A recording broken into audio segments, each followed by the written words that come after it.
In this video, I'm using an AI voice to convert my written forecast into a spoken video. My apologies, I've lost my voice and have flu, but the forecast is too important to leave behind. How do you like my cloned voice, by the way? Hey everyone, how are you? We're on the verge of a life-changing planetary movement that we've not lived through before, which is Neptune moving into the sign of Aries. Neptune takes approximately 163 to 165 years to move through all signs, so this is completely fresh for us all. When a planet goes into the sign of Aries, it passes over the infamous 0 point, or 0 degrees Aries. This is the start of the zodiacal journey. The 12 signs of the zodiac appear to circle around us in our skies, and although they flow from one to the other, the start of Aries is the start of the story. Similarly, Neptune will be passing out of Pisces, which in the last degrees are really showing the end of the story. So Neptune changing signs is a big thing. We have a new archetypal journey birthing out of the ashes of our current story. This new start is both immediate and slow.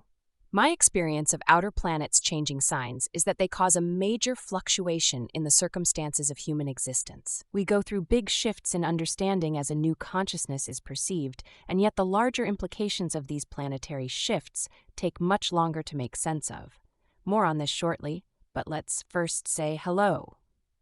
If you're new to this channel, I'm Louisa Tanner Munson. I've temporarily lost my voice, and so I'm using an AI voice version of me to read my written forecasts.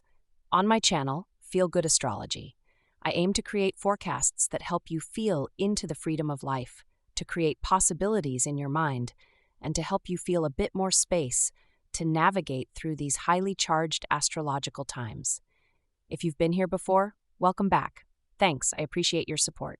Before I get started, I just want to thank all the kind and generous supporters of my channel and also the Feel Good Astrology membership that supports me to make this happen. In this video, I'm going to examine a few key points about Neptune in Aries, and I'm approaching it in this way. First of all, who is Neptune and how does it affect us? Secondly, the Neptune planetary cycle, followed by the Neptune in Aries energy, and finally a piece about the last time Neptune was going into Aries in 1861, and what that might mean for Americans and the US of A. There will be Neptune in Aries forecasts for all 12 signs of the zodiac. These will be published in separate videos, but please look out for them. So who is Neptune, and how does it affect us? Let's consider planet Neptune for a moment. What do we know astronomically about it, and also what is Neptune's mythology? Neptune is one of 3 outer planets. It is the 8th planet in our solar system and is nestled in between Uranus and Pluto. Technically, Pluto is classified as a dwarf planet, but is too powerful to ignore. Neptune is known as a gas giant composed of hydrogen, helium, and methane, which gives it a striking blue color. With the strongest winds in the solar system, Neptune is a turbulent and dynamic world. From a mythology standpoint, Neptune is the son of Saturn and Ops, making him the brother of Jupiter, Pluto, Juno, Ceres, and Vesta. The underworld, seas and skies were shared between the brothers. Pluto taking over the underworld, Jupiter ruling the skies, and Neptune the waters. Known as Poseidon in Greek mythology, Neptune was originally a god of fresh water, and later became associated with the ocean. Often depicted with a trident, he was known for his violent temper and control over storms and horses. He was known for creating earthquakes when angry. Worshipped by sailors, Neptune was a powerful yet unpredictable deity, with many people getting lost at sea. He fathered many children and was known for his rich love affairs where he romanced entities from all walks of life, reflecting his desire for connection and his reckless and wild nature. Astrologically, Neptune represents sensitivity, illusions, fantasy, spirituality, idealism, divine healing, creativity, and the urge to merge. He is the waters and ocean, and if we take the ocean to represent all psychic energy and emotion, he can influence our quality of emotional experience. Neptune, like the ocean, is unboundaried, vast, and you can get lost in his energy. When I think of Neptune, I also consider it to be a spectrum of divine connection. On the one hand, we can be lifted up into ecstasy where we feel connected to all that is. Here, our urge to merge with infinite potential is one of the highest manifestations of Neptune. Can you imagine how heady the feeling of infinite consciousness and connection is? as if you become at one with the potential of the ocean itself. At the other end of the spectrum, we might feel so disconnected from all that is that we feel a fall from grace and disassociate from ourselves and might try to lose our sense of self. Here we have alcohol, drugs, and pharmaceuticals that can assist us. People can get disempowered, disenfranchised, depressed, and numb. With strong Neptune themes, it is essential to ask ourselves, where is Neptune taking me? Or how am I manifesting with Neptune right now? It is important to be clear and discerning if you're creating a divine connection, because if you lose your focus, you might find his unboundaried waves take you down. But ultimately what I see is that Neptune creates a huge sensitivity, and sometimes we might not be ready to experience such sensitivity. That's why I think Neptune is associated with a deepening intuition and psychic energy and creativity, music, art, because our sensitivity is heightened. The sensitivity to care for others is magnified and can lead to unboundaried empathy and to care for everyone outside of yourself. People with a strong Neptune can put others on a pedestal so much that they harm themselves. They can build their life's mission on it. A poorly aspected Neptune in the natal chart can also show someone who willingly scapegoats themselves, becomes the victim, or supports the underdog. When it is positively emphasized, this idealism can create a utopia where everyone wins. But if the empathy is based on frenzied emotions, grief, and triggered thinking, then strong ideologies can emerge, and in the same way that Neptune would create storms and earthquakes, people can be whipped into a frenzy of emotion and take action against perceived aggressors, and people can act outside of their usual moral code. People can suddenly feel very justified with their behavior, believing that it doesn't matter how they achieve their outcome. This might be one of the reasons that criminality can be a strong theme with Neptune, because people might feel justified to go to great lengths to right the perceived wrongs. I mentioned illusions a little earlier, and another theme with Neptune is masks and reality. It is so sensitive that we can perceive and feel into different dimensions and feel through the veils of reality. This might be why many actors and performers often have a strong Neptune, because they can sense outside of their persona and adopt a mask. Another phenomenon I've observed are the altered states of consciousness that can put us into any kind of conscious state. For instance, when we've had a strong Neptune influence going on in our charts, we might feel we are suddenly woken up to something in our lives, as if we had been asleep on the job for a while. There are also times when we find we are confused and can't focus in on any details, as if we are in a living nightmare or half asleep. Sleep disorders, diseases to do with tiredness and lack of energy, all appear to have a Neptune signature. Neptune can create the fog or sea mist in our minds. Similarly, we can suddenly arrive out of the confusion and awaken to a strong clarity. These are some of the influences I have observed in our lives, but let's now consider what happens when Neptune changes signs. When an outer planet moves into a sign, I notice immediate shifts and then a longer, slower wave of change. During the time that Neptune was in Pisces from 2011 to right now, 2025, we saw the gradual rise of social media. Social media had been launched through the Neptune in Aquarius days, but boy oh boy, did Neptune in Pisces encourage the spread and pervasiveness of social media into our everyday lives. At the start of social media, there was a feeling of freshness and vitality that has connected us far and wide and reconnected us with our past. But somewhere along the social media journey, it appears to me that many of us have succumbed to social media as if we are addicted to it. A long, drawn-out, pervasive Neptunian rolling wave has been coming in. Could it be a pacifier to numb us when we have felt uncomfortable? A bit like how we might use alcohol, cigarettes, drugs, and distractions. Social media has really filled that gap perfectly. Social media has also helped us in an urge to merge. We've been able to connect and empathize with people from all around the world and feel like we belong to a tribe or soul family. And yet, we have also become aware of events and situations that we would never have known about prior to social media and the internet. And I believe many of us have felt powerless and weak to do anything about some of the things we see on social media.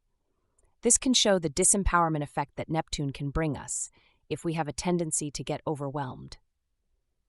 Social media has also created masks and avatars of all users, and you can never be completely sure that the person who you are speaking to is real. Our identities have mystique if we want. For instance, today, I am reaching you with my real words, but an AI voice. But have you ever met someone that you're connected on social media with, and then not recognized them because they look so different to the picture they have created for themselves? There's a huge mismatch of our identities. We have masks now. It has encouraged criminality in many aspects, and now we have to be ultra aware of incoming threats from unknown sources. Much like the fact that you cannot see into Neptune's oceans to see where there is a giant sea serpent about to finish you off, this ultimately erodes trust. On the positive side, social media has also helped people access more and more information, some true and some false, and it actually doesn't matter which is which necessarily, but for those who want to wake up to a perceived danger, we have had the full means to learn about the nature of reality, connect and share, and get sucked into our preferred rabbit holes. It's interesting that we now find ourselves in echo chambers where you hear what you might be attracted to, which perpetuates the quickening of your fall into whichever vibrational rabbit hole you're in. And of course, these are the times when you can cry, "That's misinformation," or be called a conspiracy theorist, because whichever piece of evidence you have to back up your own theory, there will be an equal and opposite amount of evidence supporting the opposite side of the conversation. Neptune in Pisces has dissolved our reality, and now many people feeling disempowered and disillusioned are seeking a savior. I anticipate as Neptune in Aries comes in, we'll be actively putting spiritual saviors on pedestals for what we think they can give us. But if we are, we're missing the point that it's time for us to be our own saviors. If you believe in Christ, God, the universe, love, a political system, whatever you believe in, can you be more like it? How can you exemplify and embody the spirituality of it? In the Neptune story, victims, martyrs, and saviors all crop up. We won't be doing this in such a Neptunian, invisible way anymore. No, the Aries Neptune will embolden people on their path to victimhood or active martyrdom or bold guruitis, depending on how you see yourself. So decide now, where's your vibration at? Because Neptune's waves can sweep you right off your feet. So where does this lead? Weirdly, I think whether you're going up or down with the Neptunian flow, I think the way out of it is to realize that none of us know the truth about anything anymore. If we truly want to be the good these days, we need to be ready to listen and to drop our ideologies and join with the other person and get to know them better. The storming energy being whipped up right now sows seeds for more confusion, not less. For too long, we've been othering people who feel differently. But if we liken humanity to the great ocean, we are all but drops of the same ocean. We are of one blood, and until we can make peace the first priority, we will be swimming in stormy Neptunian oceans. More on this later. Neptune in Aries. I think it's now time to consider the imminent vibration of Neptune in Aries. Neptune is going into Aries on March 30th, 2025 until 2038. During this year, he will retrograde back into Pisces on October 22nd and will move back into Aries again on the 26th January 2026. Moving in between Aries and Pisces between now and 26th January 2026, we'll be toying between taking action and navel-gazing. So knowing when to act and when to contemplate is a key skill right now. Any tools that can help you discern between the two energies would be good to keep close at hand. We need to first consider the energy and nature of Aries. Aries is the first sign of the zodiac and represents the new start of the story of humanity. We are getting a makeover with Neptune. As I said at the start, Neptune hasn't been in Aries since 1874 when he went into Taurus. That's 150 years since Neptune was last taking his inspiration from the Aries flavor and preferred activities. Neptune takes his time. He is creating a generational influence. That doesn't happen overnight. He'll spend just over 13 years in Aries before moving into Taurus. There are some obvious key Aries themes that are going to bring home the importance of this transit. The first one is that Aries has lots to do with leadership. Strong, directive leadership. It is also seen as quite a male energy. After all, it is ruled by Mars, and so is seen as a warrior. someone who is able to put up strong defenses against anyone who might invade. Mars is known as a god of war and for being quarrelsome. Another key theme with Aries is independence. Someone with a strong Aries energy doesn't like to listen to others and prefers to lead alone. They like to act fast and incisively, and they don't seem to ask for advice. They are movers and shakers. Aries also represents the identity and ego. It's the first sign, and so it's me first. It steps up to receive first. It takes its own space. But you could also see this as a call of self-discovery. I prefer to think of this as an arrival where we choose to evolve and play with our intentions.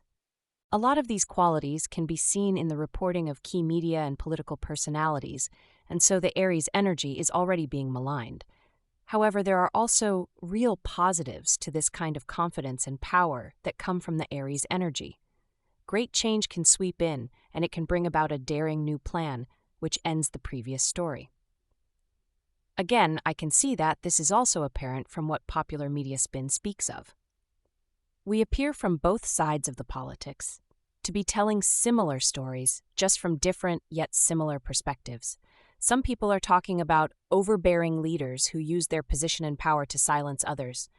Others believe that these same leaders are confident, bold, and brash, and are exactly the kind of energy needed to bring about necessary change.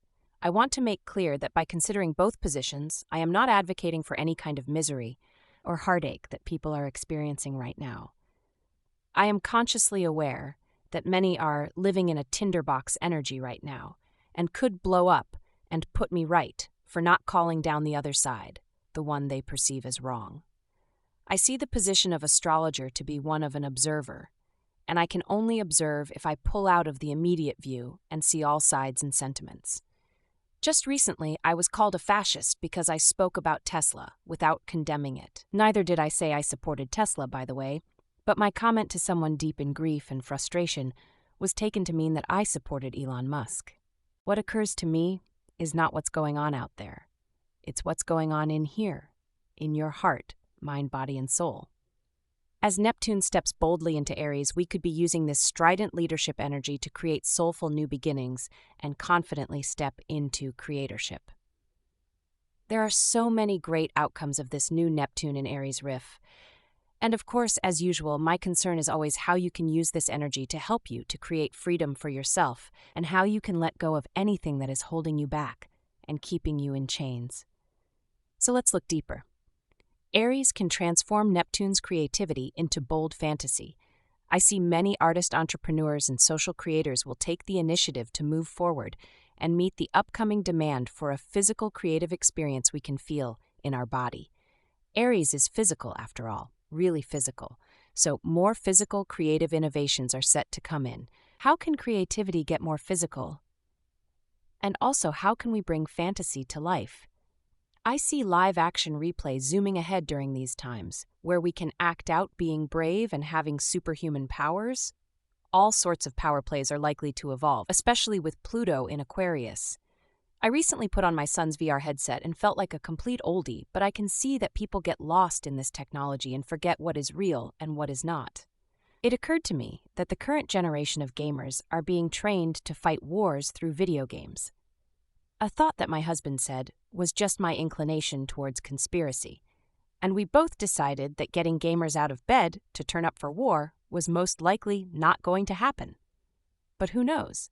I think Neptune in Pisces made war more remote and hidden. What could evolve from that? With the current swell of social activism picking up pace around the globe, I see very strong disruptions and protests where people choose to make themselves heard. I do worry about what this might entail, because Neptune in Aries has a bad reputation for war, and now we have so many more ways to grab someone's attention and globally share our message. As the Bachman Overdrive sang in the 70s, "You ain't seen nothing yet." A whole Chiron cycle ago, funnily enough. The call for radical healing is going to come forwards, better late than never. I know many people in their 70s who have been practicing natural health and spiritual healing have been waiting and waiting for their time. And it is now. I'm sorry, boomers, that you've waited so long, but I acknowledge that you have the shoulders that us younger healers are climbing up from. You are giants we can learn more from, so please don't give up. Find a way to relate to the younger generations so we can have intergenerational healing possibilities. We still need good elders. Be ready to give way. Never has it been more important than it is now. Radical healing, and I hope radical forgiveness too, though I suspect this might come much later. But if you've been ready to lead the way to healing as a way for life, this might be your time. Also, my next point you'll like, we're going to need compelling wise people to offer themselves as leaders and teach self-mastery, self-leadership. We must all play our part. When we allow others to make decisions, we take our eye off the ball. So spiritual entrepreneurs are likely to be the next big thing. You can already see this coming in. I know I can. People are clamoring so much for a savior, and people with a genuine mission to assist humanity will be stepping forwards. I offer some words of caution for these years ahead, which I will definitely be recording more videos about. Caution is needed in terms of disillusionment, war, and destruction. Neptune can have raging waves of destruction. His tantrum storms, mixed with Mars' need to fight, could get really ugly. And Neptune can be a deceiver. I think it's safe to say the media will likely continue its role to confuse and sow discord. No wonder most people now source what they know from multiple sources and are practicing greater discernment. I mentioned earlier the importance for conversation. Conversation gives you the chance to say, I have heard this about an issue. What is your take on this? If we continually give responsibility to the media to tell us what other people think, we'll most likely stay in our individual echo chambers. I suspect most people are not as far apart as the media would have you believe. I believe most of us are in the middle of the ocean, and that maybe 20% are split off between the more strongly felt left and right ideologies. But we won't ever know until we talk to our neighbors and find out what's really going on for them. Neptune is all smoke and mirrors. It only looks like a bare-knuckle 50-50 fight because the media is saying, roll up, come see the show. And of course, when you are mostly voting between two sides, it's what you see. I imagine most people are much closer than we have imagined when you look deep inside and find out what's important to them. We are all drops in the same Neptunian ocean. How much influence would the media have if we all reclaimed our brotherhood and sisterhood? None. We wouldn't take them as seriously as we do now. Here's some questions I will ask myself as I go into the Neptune in Aries age. How can I become a superhero in my own life? How can I create a bigger fantasy for myself that allows me to step up and lead? How can I open my expectations of greater self-awareness? How can my self-awareness assist others? How can my gentleness and spiritual intentions heal my body? How can I know when to act and when to contemplate? How can my spiritual goals be achieved? What do I need to know that I don't yet know that will birth my new reality? At its best, we might hope for a strong and wise leader to stand forward. But judging by how much of the world is reacting in current times, most people see the current leaders stepping forward as being fascists. Fascism is a buzzword right now. Toxic masculinity is another theme being shouted about. A little about the Neptune planetary cycle. So you can see the Neptune cycle wheel. It's entering Aries on the 30th March 2025. We'll move back into Pisces on October 22nd, 2025, and we'll back into Aries for the duration of its transit on the 26th January 2026.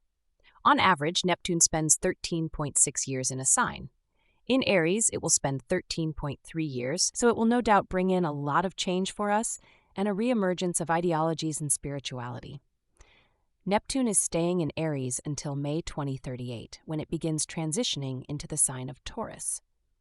The day after Neptune last went into Aries, the American Civil War started, which wouldn't finish for another 4 years in 1865. Now, I'm not a historian, not at all, but according to onthisday.com, in the lead-up to Neptune moving into Aries, there were indeed many civil rumblings of discord, much like there are now, and it was during this time that Abraham Lincoln became the 16th U.S. president. Other events occurring around this time were Russia granting freedom and full citizen rights to serfs, and the unification of Italy also took place. A month after the Civil War started, Queen Victoria claimed neutrality between warring sides of the U.S. Civil War. I noticed other mentions of neutrality. So it would be wrong of me to assume that war was a worldwide affair, but social change was a very big theme. But let's examine the US for a moment, seeing as it seems so prominent in media. Is the current situation about Neptune, or might it also have something to do with the birth chart for the United States of America? I think so. Now, there are differing ideas about which chart to use, but I'm using the Sibley chart of when the Declaration of Independence was signed. This would certainly add up, because when I look at this chart, I can see the IC, the angle to do with stability and the foundations of the home, is at 1 degree in the sign of Aries. Having Neptune moving closer to this point will certainly generate a disorientation that many Americans will be feeling.